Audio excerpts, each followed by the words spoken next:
Welcome, hunters. The Bayou is buzzing with fresh updates and ominous teasers, and today we're diving headfirst into the madness. From Post Malone's cryptic Circus connections to the devs' transparency on monetization and anti-cheat efforts, there's a lot to unpack. And we can't ignore the eerie arrival of a Circus main tent heralded as a dark omen for what's to come. We'll also take a close-up look at the stunning Taker of Trophies DLC, breaking down every savage detail from the bone-chilling Skull Taker Hunter to the devilishly sneaky snake-in-the-grass bear traps. Let's get into it.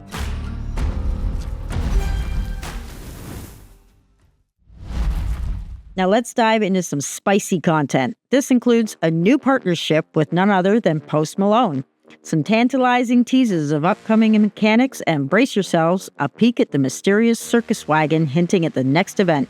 Let's get started. They say he came out of the Georgia hills. Yeah, we're talking about the Post Malone, who's not just partnering with Hunt, but is also now part of its lore. According to his in-game backstory, Post is a wandering balladeer who turns misfits into a carnival crew, a group that's part entertainment, part, let's call it, shady back alley business. The devs didn't stop there, though. They gave us a haunting teaser featuring a circus cart with flame swallower and sword eaters, and some seriously disturbing circus tunes. Safe to say, something wicked this way comes. Post Malone shared some ideas during his interview, and one concept stood out: a mechanic where hunters hold spare bullets between their fingers for faster reloads on trapdoor rifles. It's a slick move, especially for adrenaline-fueled shootouts where every split second counts. Will it be game-changing? Time will tell, but one thing's for sure, it's satisfying to watch. The interview was full of gems. Post, who has clocked over 400 hours in Hunt, gushed about the game's immersive audio, brutal time-to-kill mechanics, and iconic weaponry. He even joked about adding a guitar to the game, though he admitted his go-to loadout is far from musical: a crag, uppercut, and plenty of concertina bombs for good measure. Also, shout out to his love for Necromancer, because what's more Hunt Showdown than coming back to life to ruin someone's day? Hunters, the Bayou is about to take a dark and twisted turn. The devs dropped a spine-chilling teaser featuring a circus main tent looming with dark omen, paired with the haunting line, "The tents have appeared," rising like a dark omen. Prepare yourself, for the show is just beginning. And that to the torn Flea Circus wagon poster, and it's clear something sinister is brewing. Whether it ties into Post Malone's eerie traveling carnival or hints at an entirely new event, one thing's certain: the weirdness is about to hit new heights. While it's exciting to see this partnership and these additions, let's keep it real. The Hunt player base has one thing on their collective wish list right now: Patch 2.2. The game's got plenty of personality, but we need that polish to keep our immersion intact. It's like putting a shiny new paint job on a car with a broken engine. Cool, but not drivable. Now let's dive into the depths of Hunt Showdown development insights. This time, we're tackling two big topics: monetization and fair play. Yes, these are spicy subjects, but don't worry, we'll keep it informative and balanced. Let's load up and get into it. Monetization in gaming is like concertina wire, tricky to navigate, and it hurts when mishandled.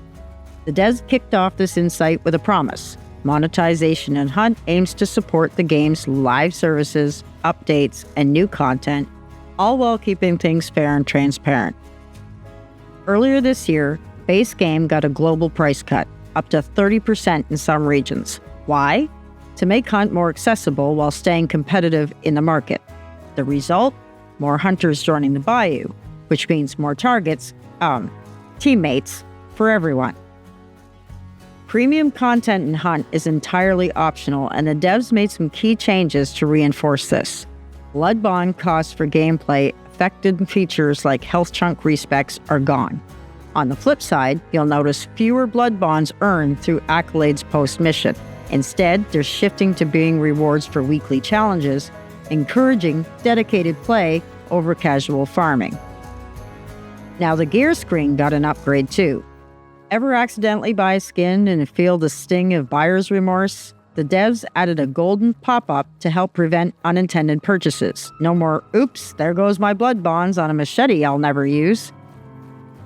With Update 2.0, Hunt introduced a rarity system for cosmetics, ranking them from uncommon to mythic. This wasn't just for show, it ties directly to pricing. For example, some items got major price drops, like New Army Tainted Resin went from 900 to 200 blood bonds. Romero 77's Old Faithful went from 800 to 200 blood bonds. Vetterly 71 The Noose went from 900 to 300 blood bonds. This system reflects how much effort goes into a cosmetic's design. Mythic items, however, are special. They're time-limited and won't return after their event window. So if you see a mythic skin you love, don't wait. It's like finding a Crowning King and not taking the shot. The devs also cleaned up some past mistakes. Remember the Scorched Earth Battle Pass? Skins from the same set had mismatched rarities which caused confusion. That's now fixed, and a full rarity correction list came with Update 2.1. Transparency is the goal, and they're showing they're willing to admit and correct errors. Now let's talk about keeping the Bayou honest.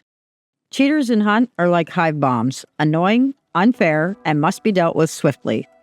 Enter the Fair Play Task Force, which dropped the hammer on exploits like NVIDIA Profile Inspector abuse. What's MPI?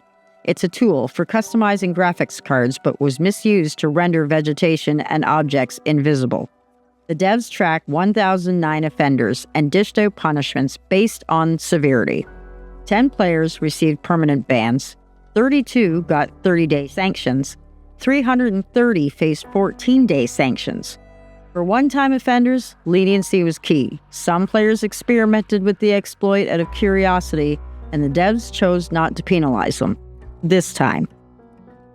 The devs provided some juicy data. 55% of offenders were in the 6-star MMR bracket. Exploits were spread evenly across playtime hours, showing cheaters exist at all skill levels. The task force is also tackling high-ping matchmaking issues. While no solutions are final, ping-based matchmaking could be on the horizon, making those long-distance headshots fairer for everyone. Devs stress the importance of community reporting alongside automatic detections. Whether it's through the death screen, mission summary, or their website, every report helps. Hunters, the new Hunt Showdown DLC, Taker of Trophies, has arrived, and let me tell you, this one's not just hunting, it's stalking. Let's break down the sinister collection of skins that will strike fear into your foes and maybe even into you if you hear the rustle of a trap nearby. First up, Skull Taker, a true beast of the Bayou. Draped in an eerie mask made of a carved animal skull with tribal runes etched into its surface, this hunter doesn't just kill, he claims trophies. His back proudly displays 2 animal skulls and one less than animalistic one, hinting that his hunts aren't limited to beasts. Those carved ruins aren't just for show. They're intended to lure the most feral game into his hunting grounds. And here's the thing, if you find yourself caught in one of his traps, your skull might just be the next decoration. This hunter is primal, ruthless, and oozing with a vibe that screams, stay out of his path. He comes with a Krag sniper skin, a sniper rifle like no other. Hidden Strike is imbued with Skull Taker's signature ethos. Its design wraps the rifle in jungle-inspired bindings, making it look like it's been plucked straight from the heart of a predator's lair. The weapon's lore is bone-chilling. The more fear it incites before death, the greater the curse left behind. The Skull Taker doesn't let panic spoil his prey. This Krag sniper is all about precise strikes that leave nothing but curses in their wake. Also, a Sparks pistol skin. For those hunters who love to spin tall tales, beware. Liar's Bite is Skull Taker's way of silencing the chatter. This Sparks pistol is a statement adorned with intricate jungle-like wrappings. If a hunter boasts about a kill they can't prove, Skull Taker puts a bullet right where the lie came from. No trophies, no talk. It's that simple. And this Bear Trap skin. Finally, we have Snake in the Grass. A bear trap designed to punish the unwary. Its jungle camo and animal tooth embellishments make it look like part of the environment, dangerous and deceptive. The lore behind this trap is chilling. The daydreamer's demise comes with their head in the clouds and their foot on a snake. Let's be honest, how many times have you been caught off guard while tallying your bounties? And speaking of stealth, I've set up a still shot of those traps hidden in the brush. Can you spot them all? Go ahead, pause, squint, and let me know in the comments, how many traps did you spot? The Taker of Trophies DLC isn't just another addition to Hunt's cosmetic lineup, it's a statement. From the primal tribal carvings of the Skull Taker's mask to the jungle-like design on the weapon skins, this DLC nails the savage, untamed aesthetic. The weapon skins pair beautifully with the other legendary items in the game, making mix and match opportunities for your loadout even more exciting. The bear traps with their impeccable camouflage add a whole new layer of sneaky gameplay. This DLC truly joins the ranks of Hunt's tribal-themed skins, delivering one of the coolest collections we've seen in a while. Hunters, it's been a wild ride this week. Post Malone's creepy Circus teaser and the hint of trapdoor rifle reload mechanics, chills. Devs are cooking up something fresh, and we're here for it, but eager to see the fixes coming with Update 2.2 in December. On the technical front, transparency is the name of the game. Whether it's tackling cheaters with the Fair Play Task Force or rethinking blood bonds and DLC pricing, not every choice will hit the mark for everyone, but they're clearly listening and trying to balance fairness with the game's growth. And then there's the Taker of Trophies DLC, an absolute showstopper. Skull Taker and his jungle-themed arsenal are savage, stylish, and ready to dominate the Bayou. Those bear traps, deadly and sneaky. What's your take? Drop your thoughts in the comments. Like if you enjoyed, and hit that sub button for more Hunt content. Also, come say hello on Twitch, where I stream from Monday to Friday between 10 a.m. and 2 p.m. EST. Thanks for watching. Make the dark side ever be in your favor, and I'll see you in the bayou or the mountains.